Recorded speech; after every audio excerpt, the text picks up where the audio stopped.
Une foule de vieillards, d'infirmes, d'aveugles, qui attendent leur tour pour entrer dans l'eau.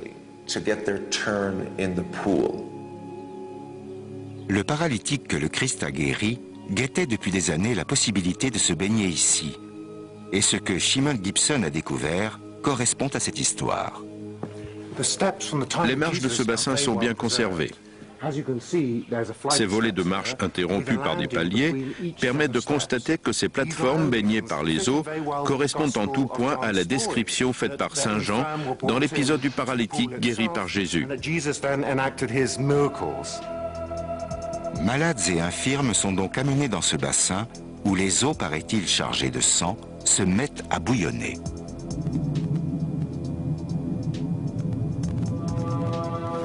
Shimon Gibson est allé explorer le système de puits et de tunnels qui permettait d'alimenter et de réguler le débit d'eau du bassin de Bethesda.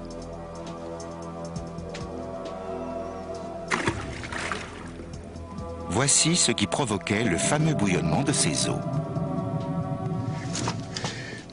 Nous sommes ici dans le système de vannes du bassin, avec ces deux ouvertures, une plus grosse en haut, l'autre plus petite en bas. Ces vannes permettaient de contrôler avec précision la profondeur de l'eau du bassin. On y accédait par un puits vertical plongeant à 15 mètres dans la roche. Je vais y arriver. Et voilà. Là, je vous montre comment les puisatiers montaient et descendaient dans le puits. C'est à ce niveau qu'un système de poulies permettait de vidanger le bassin. L'installation a dû demander beaucoup de travail, mais la technique était très ingénieuse. Quant à la prétendue présence de sang dans l'eau, Shimon a aussi son idée.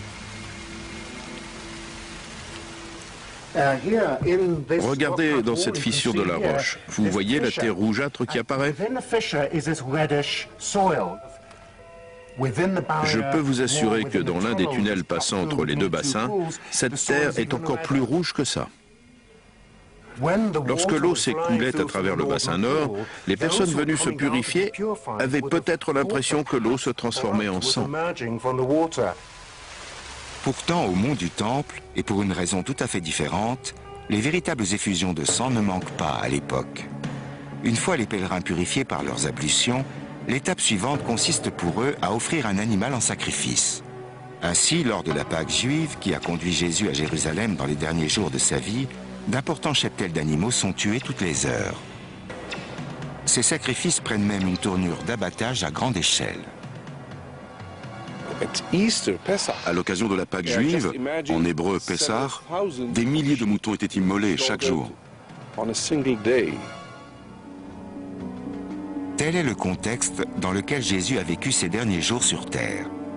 Nous savons à présent à quoi la ville sainte de Jérusalem ressemblait au moment de son arrestation, de son jugement et de son exécution. Pourtant, nombreux sont ceux qui aimeraient pouvoir localiser avec précision les sites et les lieux de ces événements qui continuent à influencer la marche du monde. Pas seulement les historiens et les archéologues, mais les centaines de milliers de pèlerins qui viennent chaque année marcher sur les traces du Fils de Dieu.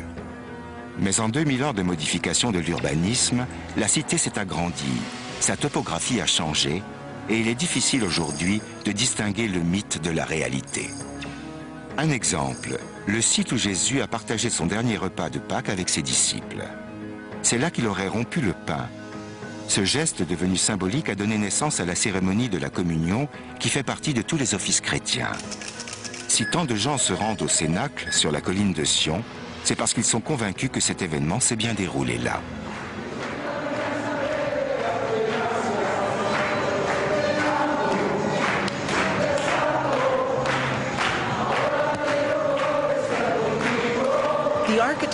L'architecture de la salle où aurait eu lieu la scène du Christ est de toute évidence postérieure à son époque. Car ici, les nervures de ces voûtes d'ogives sont typiques du style gothique, celui des croisés. Ce style n'est apparu que 10 siècles environ après l'époque du Christ. Ces arcs de voûtes nervurées datent en effet du XIIe siècle, lorsque les croisés ont combattu les musulmans pour reconquérir la Terre Sainte. Aucune preuve archéologique ne permet de certifier que la scène du Christ a eu lieu dans cette salle, ni même sur la colline de Sion. Seule la tradition a voulu qu'elle se passe à cet endroit.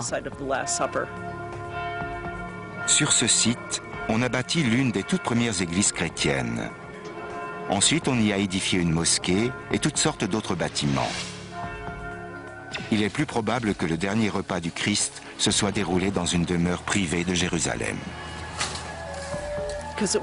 Il aurait peut-être eu lieu dans une maison modeste avec un toit plat formé de simples poutres recouvertes de branchages, sans arc ni voûte comme on l'a suggéré.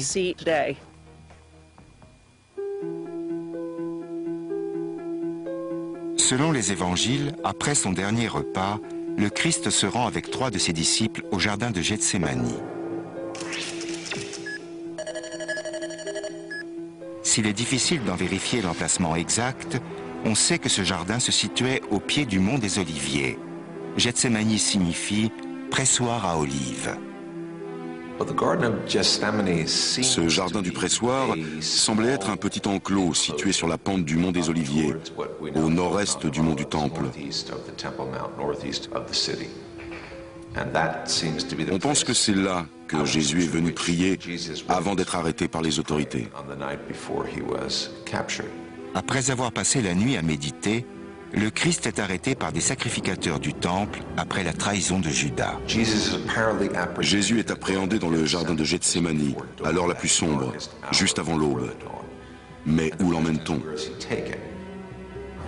C'est précisément le dernier mystère que tentent d'éclaircir les chercheurs. Reconstituer l'enchaînement des faits depuis l'arrestation du Christ jusqu'à sa crucifixion. Ce qu'on appelle la passion du Christ.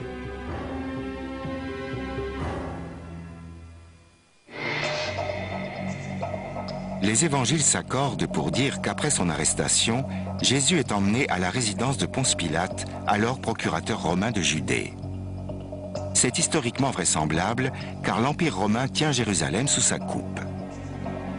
Une décision politique aussi grave que l'exécution d'un prétendu rebelle ou révolutionnaire comme Jésus doit être prise par les représentants de Rome. Là encore, la tradition n'a retenu que les épisodes marquants de l'humiliation du Christ, son chemin de croix et son jugement.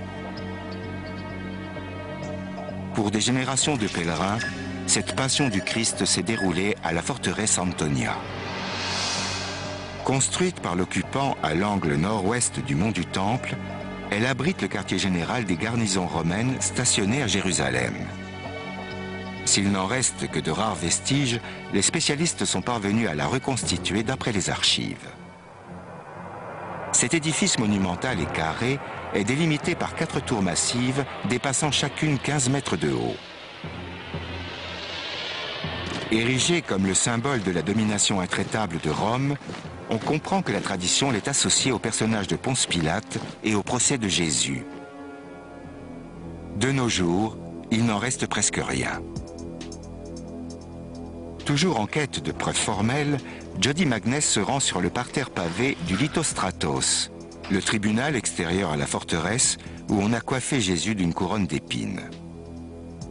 Le Lithostratos est cité dans les évangiles comme le lieu où Jésus a été condamné à mort par Ponce Pilate. C'est pourquoi les chrétiens qui se rendent aujourd'hui en pèlerinage à Jérusalem vénèrent ce site. Mais la science contredit cet aspect de l'histoire traditionnelle.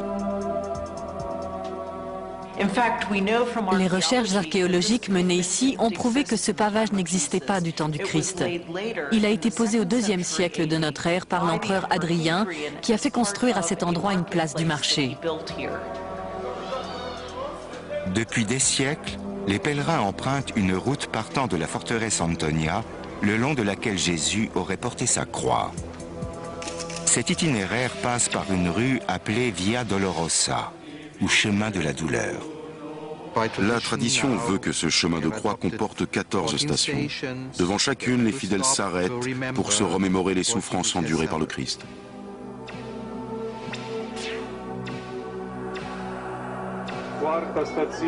Pourtant, rien ne prouve que ce chemin de croix soit le bon. Les gens qui croient suivre l'itinéraire du Christ depuis sa comparution devant Ponce Pilate, en passant par les lieux de sa captivité auprès des légionnaires, puis de sa flagellation, de son humiliation et de ses souffrances, notamment avec la couronne d'épines, se trompent peut-être. La croyance selon laquelle ce chemin est celui qu'aurait emprunté Jésus provient d'un simple malentendu. Car la résidence de Pilate et les quartiers généraux de ses troupes n'étaient pas au même endroit. Les archives disponibles suggèrent que Ponce Pilate aurait habité dans un autre bâtiment, un palais édifié par Hérode. Nous savons à présent que, contrairement à ce que prétend la tradition médiévale, le procès de Jésus a sans doute eu lieu au prétoire, un tribunal situé dans le vieux palais d'Hérode le Grand, où Ponce Pilate, le procurateur romain de Judée, devait être logé. Aucun vestige de ce palais n'a été découvert, mais on sait qu'il se trouvait au sud-ouest du temple. Si ce palais était bien le lieu de résidence de Pilate, et si c'est là qu'on a conduit Jésus, son chemin de croix n'est donc jamais passé par la Via Dolorosa. La Jérusalem contemporaine est loin d'être celle que Jésus a connue. Aussi, il paraît presque impossible de retracer le parcours du Christ. Pour la plupart des fidèles, seule compte la valeur symbolique et spirituelle de ce chemin de croix. Fait étonnant et paradoxal, plusieurs preuves permettent de situer avec une quasi-certitude le lieu où le Christ a été tué et enterré. Les textes sacrés parlent du Golgotha, la colline à l'extérieur de Jérusalem sur laquelle les Romains crucifiaient les condamnés. En grec, Golgotha signifie crâne. Depuis 1500 ans, les fidèles pensent que cette colline était l'emplacement de l'actuel Saint-Sépulcre de Jérusalem. On estime que l'église qui se trouve sur cet emplacement a été bâtie 300 ans après la mort de Jésus. Pourtant, certains spécialistes prétendent que ce lieu ne peut pas être celui de sa crucifixion et de sa sépulture. Les évangiles affirment en effet que ces événements se sont déroulés hors des murs de la ville, car les lois juives interdisaient toute exécution et enterrement à l'intérieur de Jérusalem. La topographie de Jérusalem était différente de ce qu'elle est aujourd'hui. À l'époque du Christ, le Golgotha se trouvait en dehors de la ville. Ce n'est que par la suite qu'il a été inclus à l'intérieur de ses limites. En nous appuyant sur les fouilles archéologiques, nous avons découvert que l'emplacement occupé par l'église du Saint-Sépulcre, en particulier sa coupole, faisait partie auparavant d'un cimetière plus vaste. En d'autres termes, l'endroit se situait à l'extérieur des limites de la ville. Jody Magness a découvert au bord de l'église la preuve qu'on inhumait ici des gens il y a 2000 ans.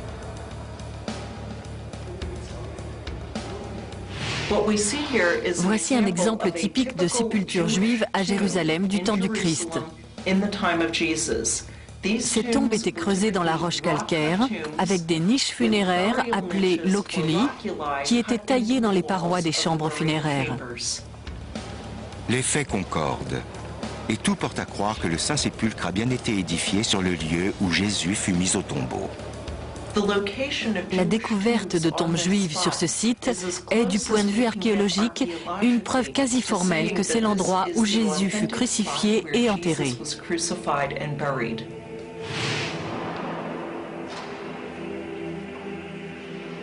La Jérusalem d'aujourd'hui demeure une ville passionnante. Grâce aux prouesses de l'informatique, nous avons pu reconstituer une vue détaillée de son paysage urbain il y a 2000 ans. Nos recherches nous permettent de reconstituer la Jérusalem physique et spirituelle du 1er siècle de notre ère. Il reste des vestiges à découvrir, car ils sont enfouis dans le sol. Mais d'autres sont d'ores et déjà présents. Ils constituent la partie essentielle de la ville de Jérusalem.